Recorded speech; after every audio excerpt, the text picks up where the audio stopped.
want to do for everybody in here tonight is to address the number one issue that A, most of you have been asking me about, and B, I know that secretly a lot of you are dealing with because we have all had interviews and you've all kind of talked to me on Zoom or in person. And I've obviously profiled the shit out of everybody here. So let's talk about this number one issue, which is anxiety. And I would define anxiety as any departure from composure. So we talked about that composure pendulum in a previous installment, a previous flight briefing. And that composure is so important. And I went through a few definitions of it, but there's a professor who talks about behavior at Stanford. And he defines it as an ability to change your internal state from excited to calm. But who here would hear me say the word, that person has a lot of composure, and assume that that is an ability and not a state? So I would be talking about a state of being if I'm talking about composure. And I think true composure is an inherent feeling of calm. So if I talk to anybody, there's somebody in here who just 2 days ago finished Avery programming here at my house and stayed in the guest house.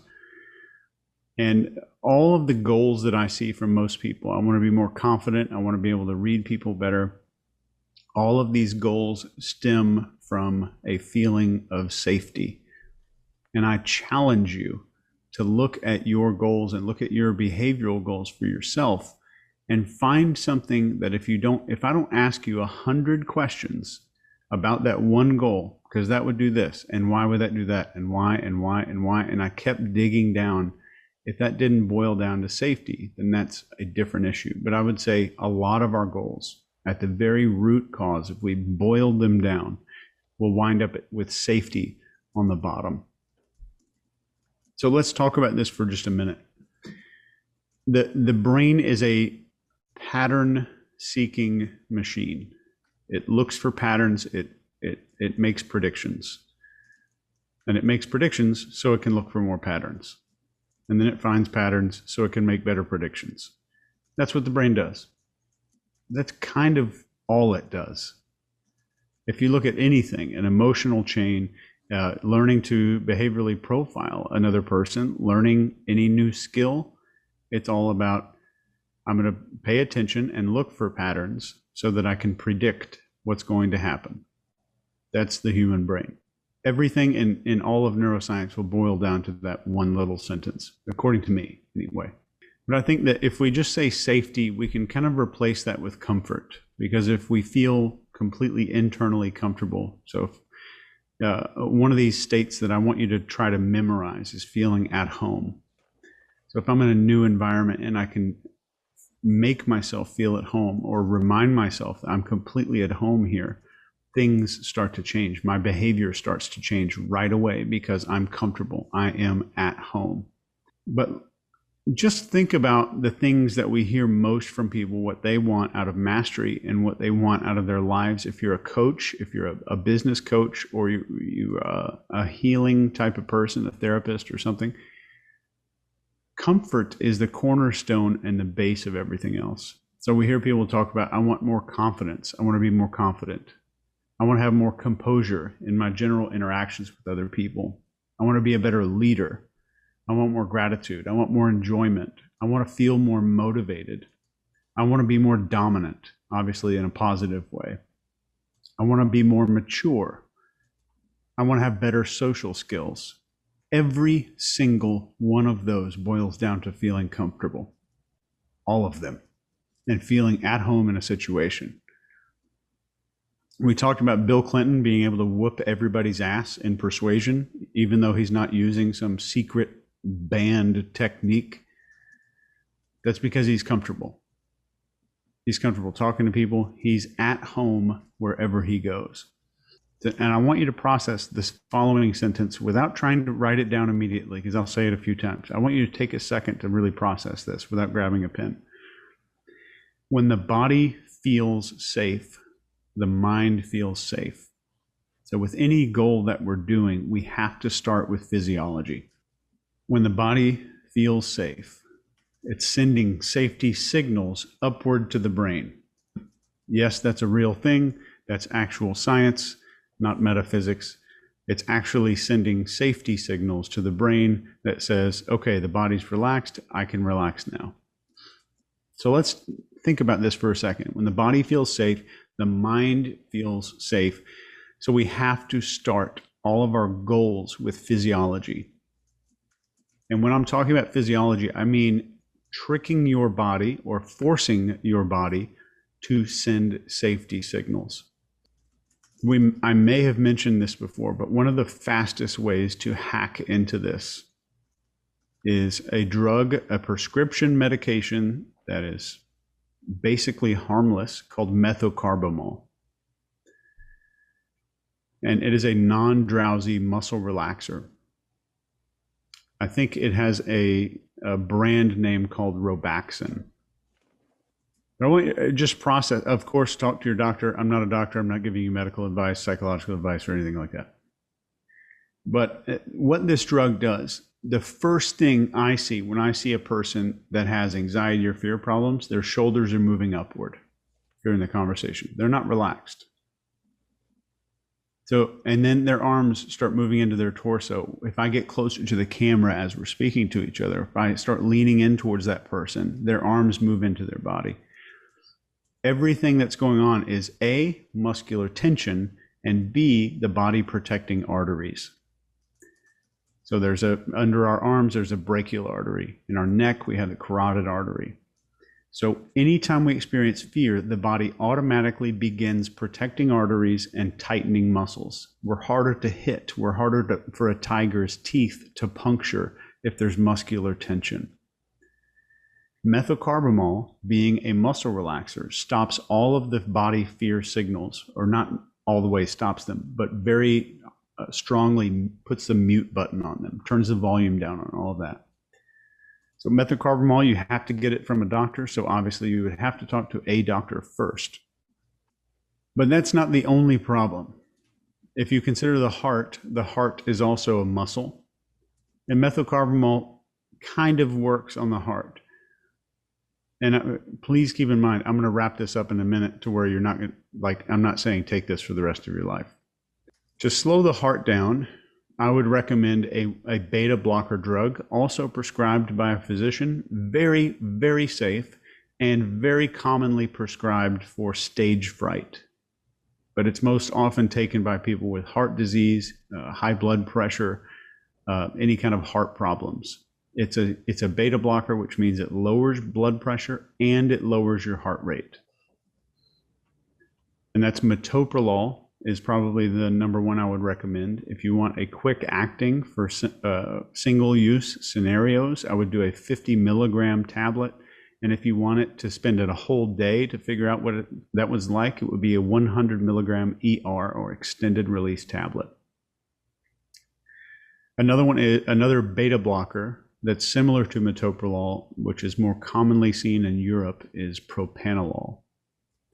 Does pretty much the same things, is more likely to have headaches as a side effect. So if we take methocarbamol and or metoprolol for a period of time, the body and brain are learning that these situations are no longer dangerous. And the reason that these two are powerful to do this is that the brain is making its own decisions without a psychoactive drug like a serotonin reuptake inhibitor or something that deliberately jerks around with your brain chemicals.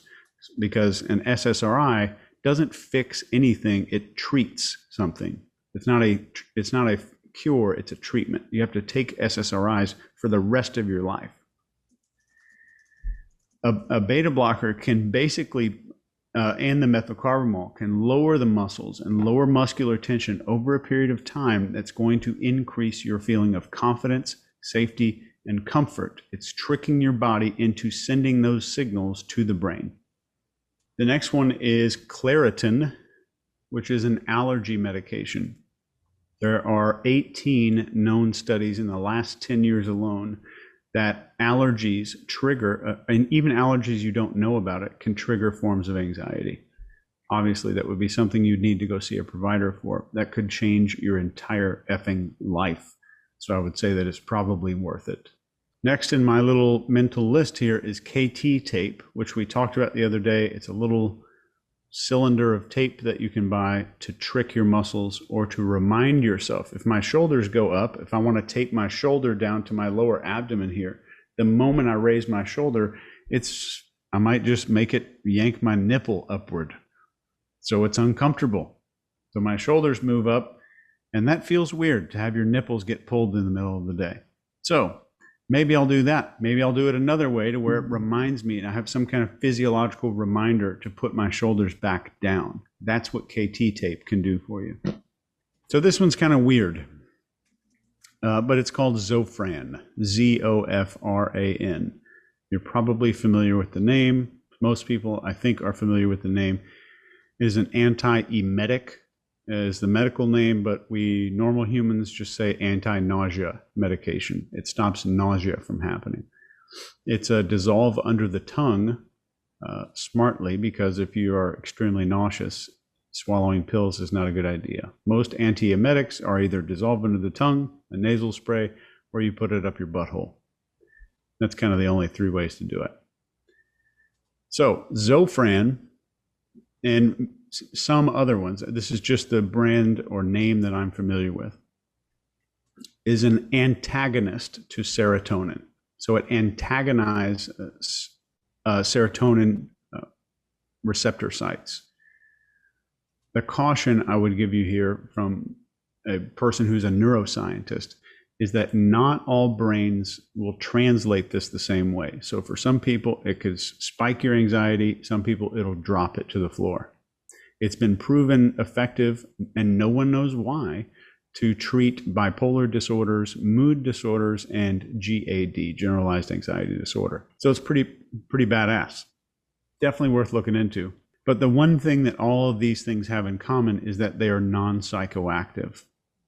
So just pretend for a moment that I use those things. I have anxiety, or I have a little bit of a lack of confidence, which translates to a lack of safety or a lack of dominance. So we know that the 5 authority traits are confidence, discipline, leadership, gratitude, and enjoyment. It's hard to feel all 5 of those unless we feel safe first. Number 1, you can take it from me as a neuroscientist. I've been researching this. Or number 2, you could just look at Maslow's hierarchy of needs. We have to feel safe. So we don't want to do social belonging if we're not feeling safe on the pyramid. So we're tricking the brain for the safety thing down here. So over the course of a month, I go order a Starbucks. I go to a job interview. I go talk to a girl. I go do something that puts me outside of my comfort zone, and holy shit, my heart's not pounding, my shoulders aren't tense, my body's not tightening up and protecting its arteries. I'm training those neurons to say, oh, these are the neurons that said I need to freak out when that shit happens. And they say, oh, we're not triggering anymore. And they get a divorce. Those neurons get a divorce, and they start moving away from each other. So over the course of just a couple of weeks with these medications, and this is my findings and my theory, I'll call it a theory, but I've seen it work on a lot of people. It's very powerful because none of these things are psychoactive. None of these things are, your brain is not dependent on chemicals from these drugs to create this feeling. So that means in the absence of the drug, the neurons are still rewired to the way they were before. I think that is a profoundly different thing than taking something like Valium or lithium or like a barbiturate or something to calm you down, or like a Xanax. Xanax does nothing for your future self. In the moment, it's fantastic. Even if you're having a bad trip on acid or another psychedelic drug, one Xanax can knock you out of it, like a home run hit. out of a baseball park, you're out of the trip, and Xanax will pull you out.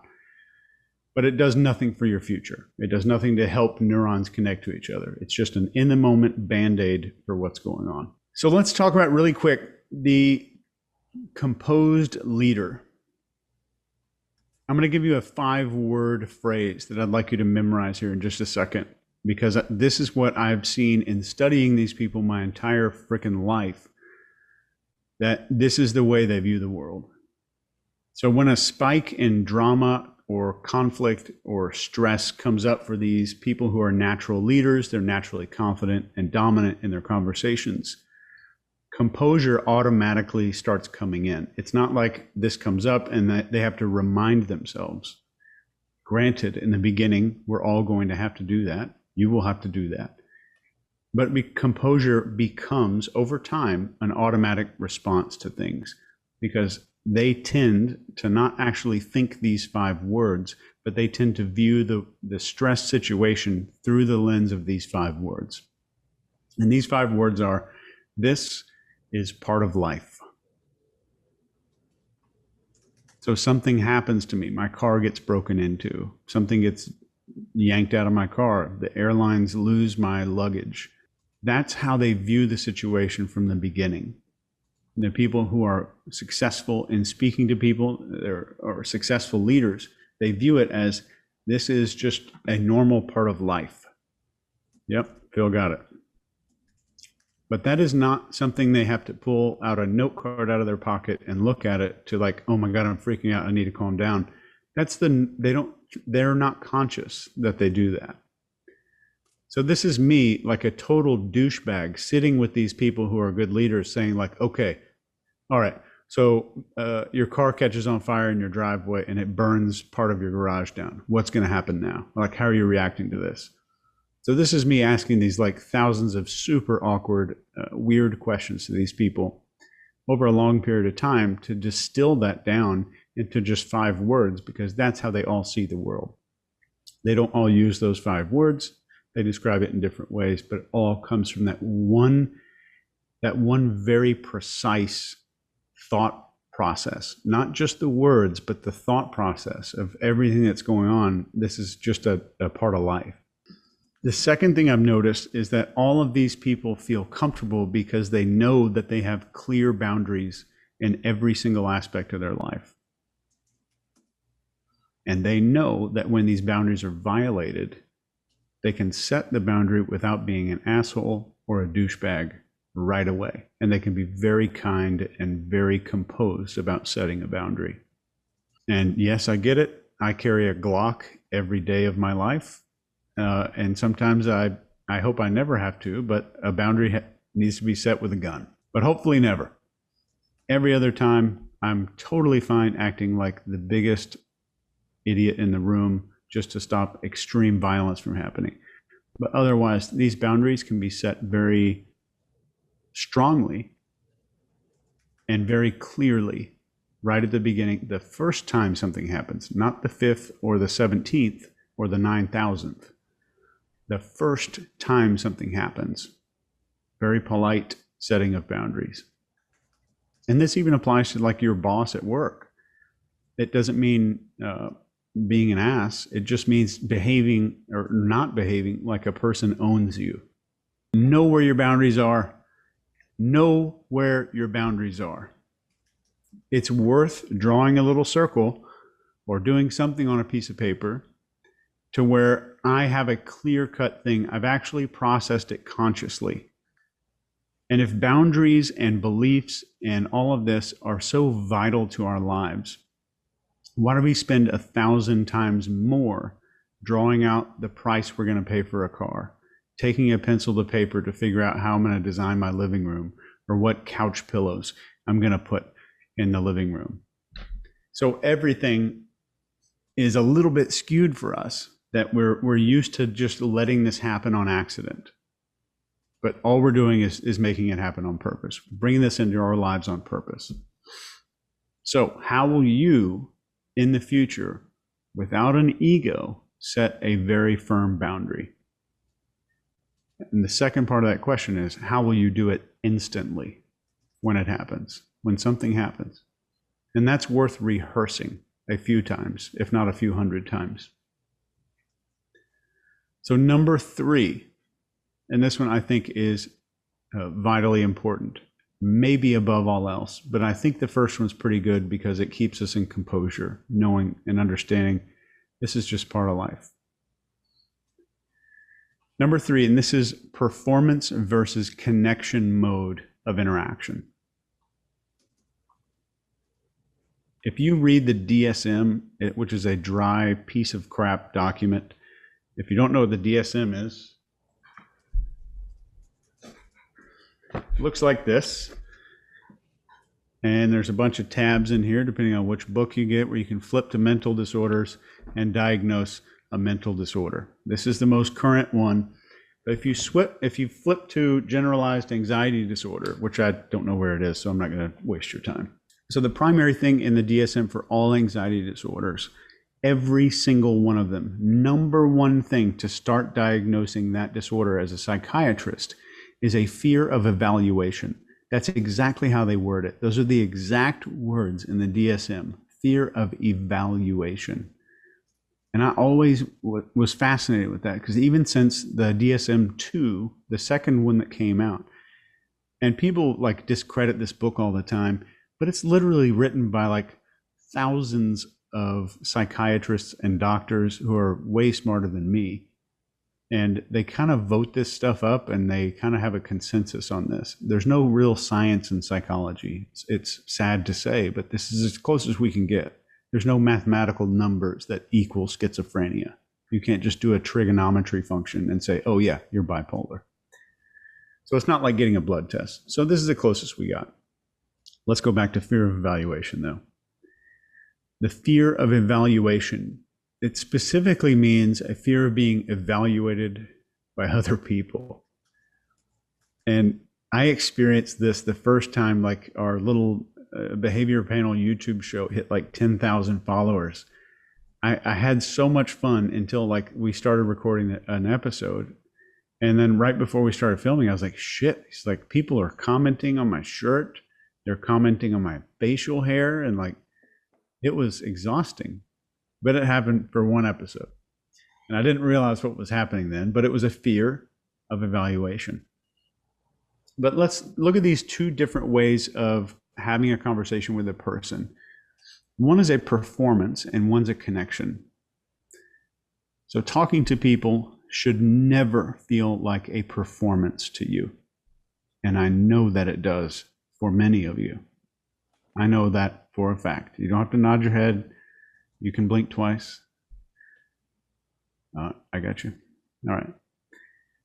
But let's talk about the people who view it as a performance, which I spent most of my life doing. In performance mode, when we get into this mode of I'm in a conversation with a person and I need to perform because I'm fearing being evaluated. Number one, you're tense, or the person feels pressured to behave a certain way, even if there's no pressure whatsoever placed on them. Number two, they're observing themselves in the conversation. And what I would call, they're living behind their eyes. So they're spending time behind their eyes in conversations.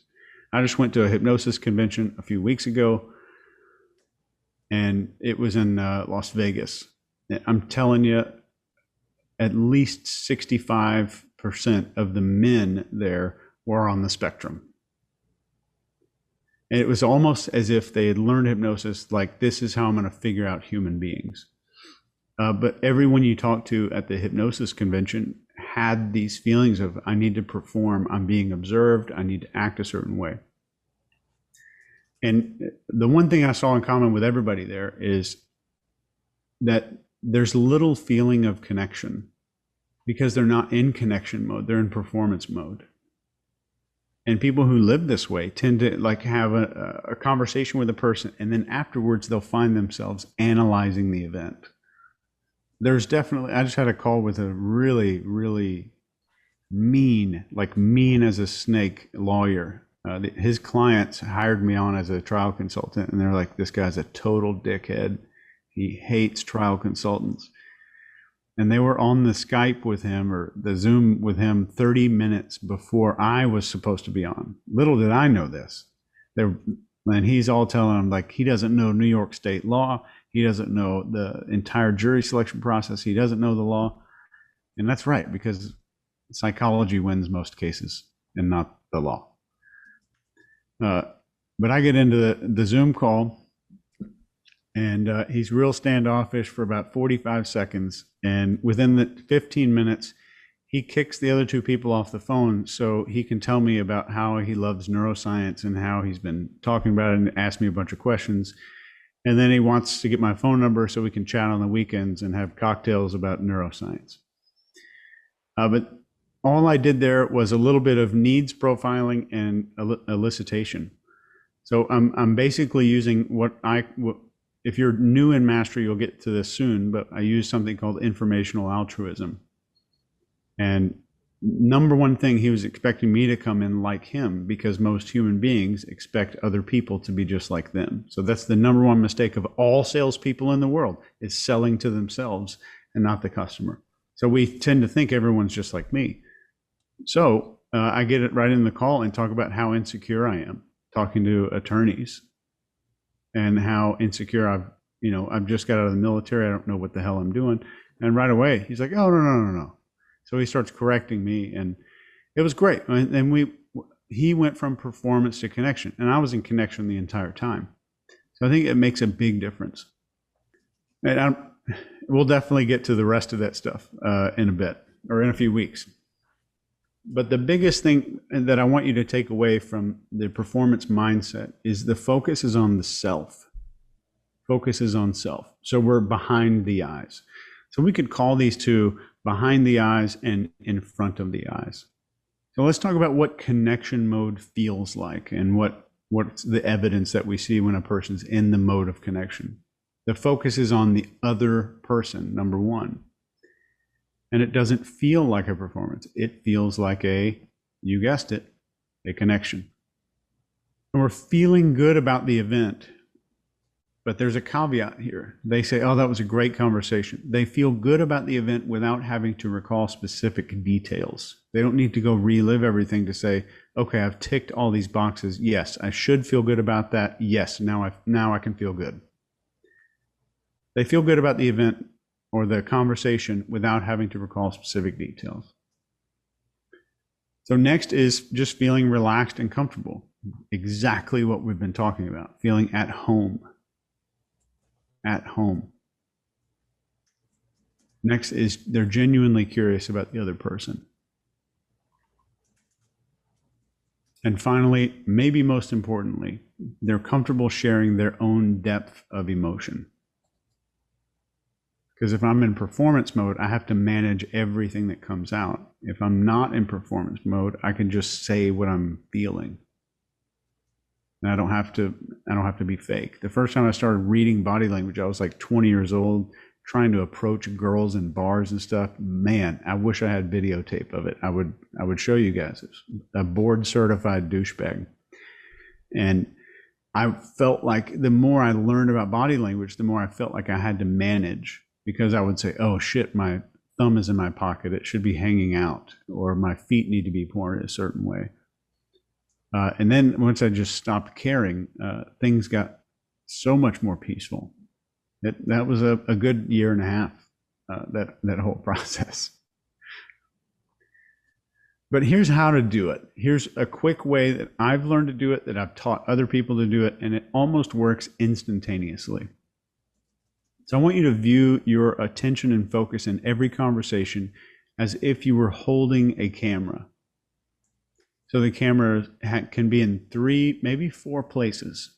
It can be in your head, in front of your head, looking at the other person, so you're a little bit out of your eyes. It can be in third person, which is where it should be most of the time. So you're watching the entire interaction, like if the camera's moved out and filming the whole conversation. This helps you literally force your consciousness outside of your head. And finally, the camera can be inside the other person's head, focused on them. So that does force you.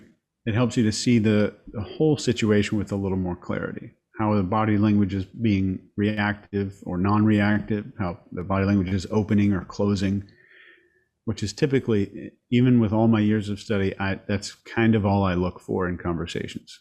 Is it opening or closing? So a lot of you, any of you going through this, and especially if you're already confident and you're trying to be more confident, it's a process that can create nervousness pretty easily. And that's very, of course, it's understandable.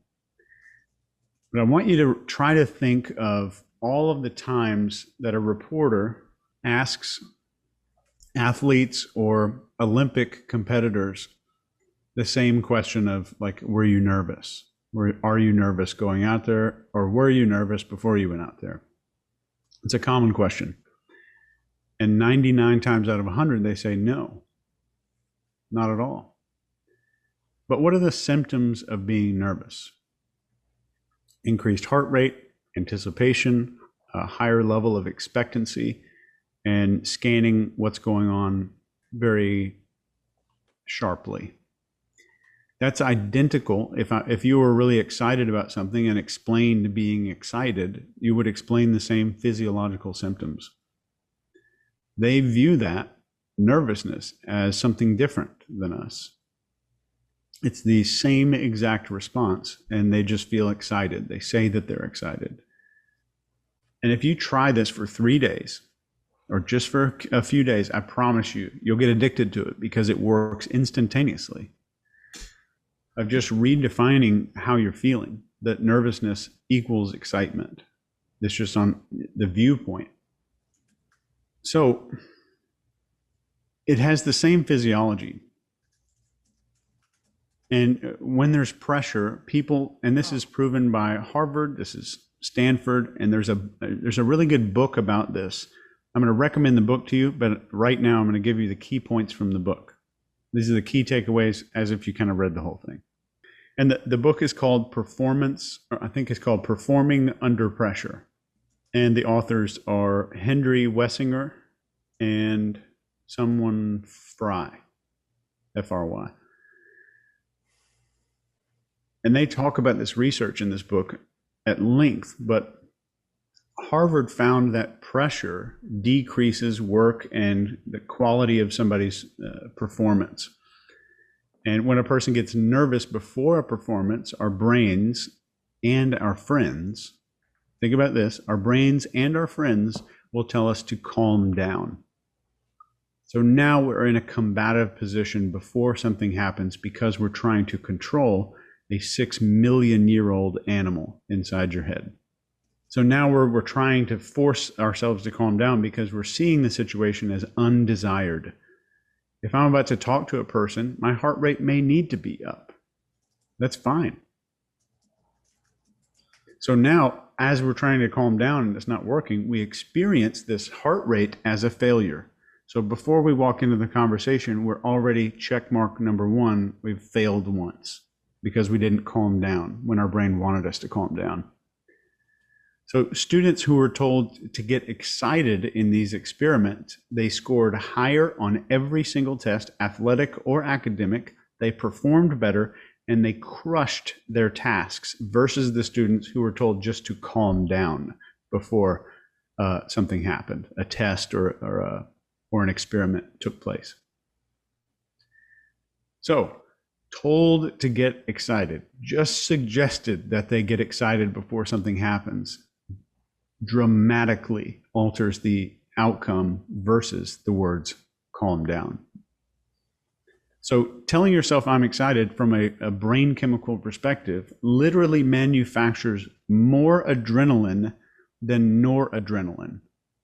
So your blood vessels are dilating, your lungs are expanding. And if you think like an MAOI inhibitor, which is illegal in a lot of sports, right? Because it does those two things.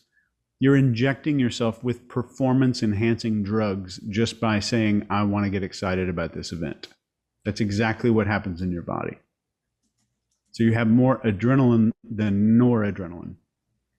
Next from this book, I think it's from the same book, is compare exactly what you need to accomplish with something that you're familiar with and that's less scary. This sounds a little basic. What we're doing here is, let's say you have to write a book and you've got 6 months to do it. You can say, hey, I write blog posts, I write emails all the time. This is just like writing a few emails a day. And that's it. So I have to go talk to this elite executive VIP, and the guy's worth like 10 million. It's a big contract. It's just, I've had lots of conversations with people that were really nice. It's just like that. So deliberately making a choice to compare it. And this is what these natural leaders do, these natural salespeople do. They typically just do this automatically without someone telling them to. They just accidentally grew up with this character trait. And finally, fixate on all the factors within your control. Fixate on what's in your control. Which also, as a corollary to that, would mean ignoring all the other shit because you're not going to do anything about it. So those three concepts rolled up into like one paragraph would sound like, I'm excited to blank because it's just like when I blank, and I have a lot that I'm in control of. For instance, blank, blank, and blank. That's exactly what that process would sound like. And that redirects our neurology. So let's just really quickly brush over the art of worrying about shit. And some people are masterful at it. So proven by science, the first technique I'm going to give you is proven to eliminate about 90% of your worry. The second technique I will give you is proven to eliminate just about the other 10%. And the third thing I'm going to give you will theoretically keep it from ever returning if you continue to use these three things. So number one, the first technique is writing out 2 questions. So the 2 questions, number one, what am I worried about?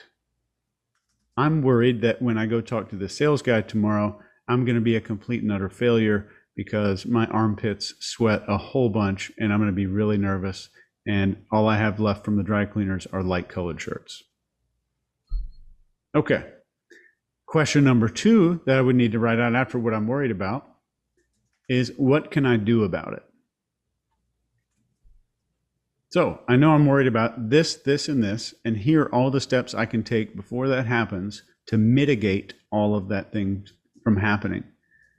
So the science shows us that worries, our feeling of being worried about something, is cut in half when a decision is made about what to do. And it's just about cut in half again when the action is taken on those things. Those second things, like what can I do about it? The moment you start taking action on that second question, the worry is reduced by another 40%. You get a 50% reduction in identifying exactly what you want to do and deciding to do it, and another 40% reduction in worry by taking action on exactly what that question is. So let's go to the number 2 here. That will eliminate the final 10%. So this one's pretty basic, and please don't let that get lost because it's kind of basic. Because a lot of us say, oh yeah, but then you'll never do it. So let's not dismiss it offhand. Let's talk about a guy. His name's Willis Carrier. You may know his name because he invented the first commercial air conditioner, electric air conditioner. And this guy worked as an engineer. And this is before he started his company. And he basically installed a bunch of equipment at gas plants. And one time at one of his projects went bad and he was consumed with worry, and it kept him up. He lost sleep and everything started going downhill just because he was worried about this project going bad. So he imagined ahead of time, he's rehearsing the day that it failed and losing his job. So he's imagining a worst case scenario. But then he chose to imagine, like, well, what can I do about it? So the day after he lost his job, he's still alive and he can still go find another one. So what they're saying, and this has been researched at Johns Hopkins actually, what they're saying is accepting the worst outcome pulls us out of the clouds. because the outcomes are always like thousands of things could happen until you start thinking about it deliberately. So it pulls us out of the clouds. So we'll make a list of things that I need to do today. At the end of the day, what if nothing got done at all? I'm just giving you an example. Okay, it's 5 p.m., nothing got done. How would I fix it? And now I'm saying, what can I do about it? I'm taking time to analyze the worry, what I'm worried about, and what I can do about it. Once I figure that out, nothing else is in my control. So number 3, preventing it from happening again, is to live in day-tight compartments. Day-tight. Like airtight or watertight, these are day-tight. So back in the day, and continuing to this day, the captain or the guy who engineered or built the Titanic said it was unsinkable. It was 100% unsinkable. I guarantee you it was an unsinkable ship. But it was only unsinkable when all the doors were shut. Because every compartment, every room, every tiny bathroom, every bedroom, every hallway could seal itself off and become completely watertight. So no matter how big of a hole got put in the ship, if the doors were shut, it's watertight. So those compartments, that's kind of how they were, that's how they were designed on the old ships. And that really does make them unsinkable. Like I was the navigation officer on a guided missile destroyer. It's a 500-foot long ship. It's 70 feet wide. It's a big boat. But every single compartment in there has these watertight doors. And it makes it unsinkable, virtually unsinkable. So to activate these doors, we're going to wake up each day living a completely new life, which kind of goes back to what we're talking about with discipline. If I take care of today, tomorrow's going to take care of itself. So concentrate all of your effort in today's compartment. This compartment. I'm in a day-tight compartment. And you can sleep knowing that you did your best. And what about the compartments back behind you? They're already full. They're full of water. There's nothing you can do. You can't fix any of it. And that's a lot of our worry comes from going back to those old compartments behind us. So all of this, everything that I'm teaching and discussing here, I have been through myself. But the one thing I've discovered here is any self-improvement, anything that we're doing to level up our authority, our confidence, our discipline, our leadership, whatever it is, all self-improvement that works is just we're figuring out ways to trick an animal. We're figuring out ways to trick the mammalian brain who thinks it's trying to protect us, who thinks it's going to identify things that can hurt us by worrying a whole lot or being fearful or being scared. So like if I talk about meditation, I won't speak about it in some mystical terminology. It's a way to control an animal. It's putting an animal in timeout until it learns to obey. And that's all it is. Cesar Millan talks about this with dog training. And we've got pretty much the same brain in our heads. So we're just kind of smarter animals.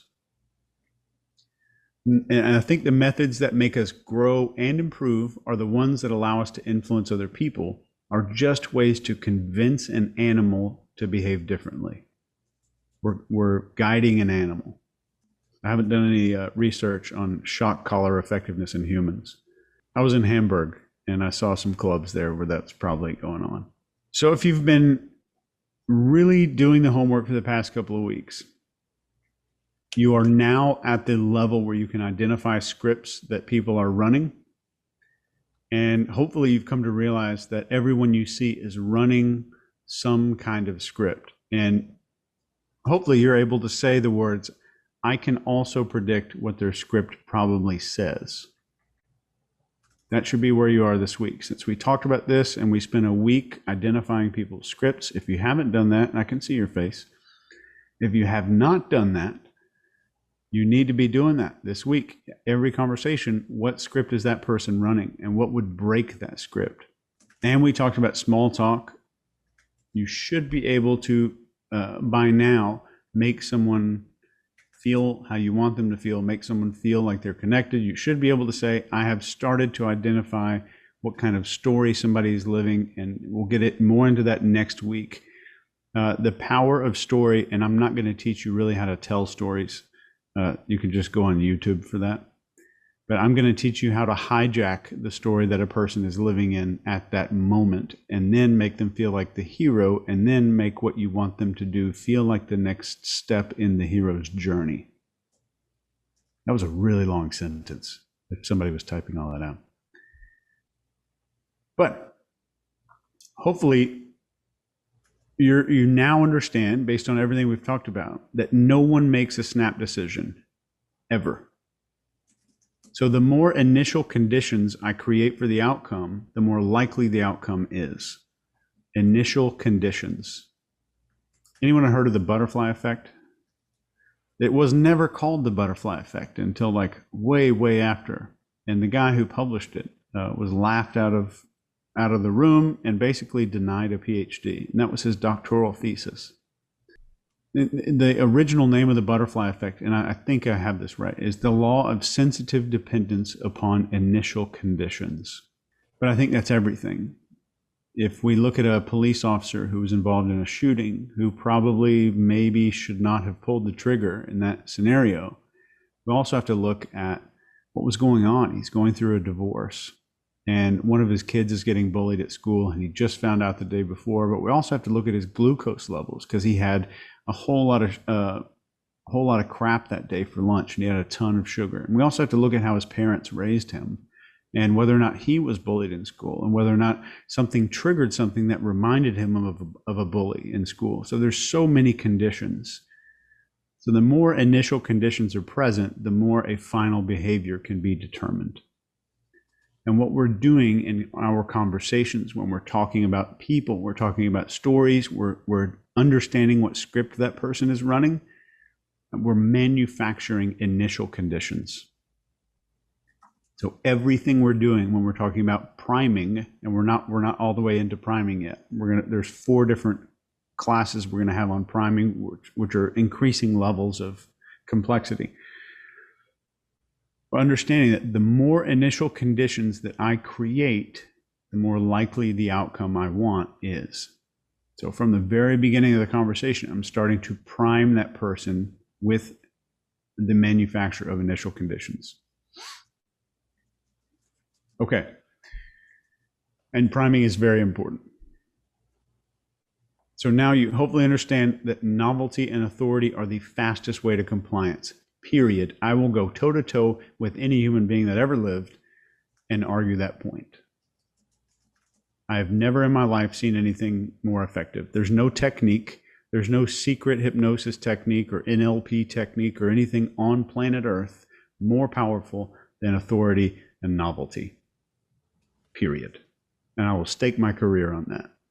I say this because we tend to want the techniques really bad, because it's kind of like the junk food. I'm going to go to the grocery store with all the intention of getting veggies and some kale and carrots and tomatoes. But then when I get to the checkout counter, the only thing I was really interested in were the Doritos. But I'm telling you, the powerful stuff is in authority and novelty. And once you have authority and novelty, your skills, which comes into our social skills and all the other stuff, to level up the 6-axis model has to be leveled up too.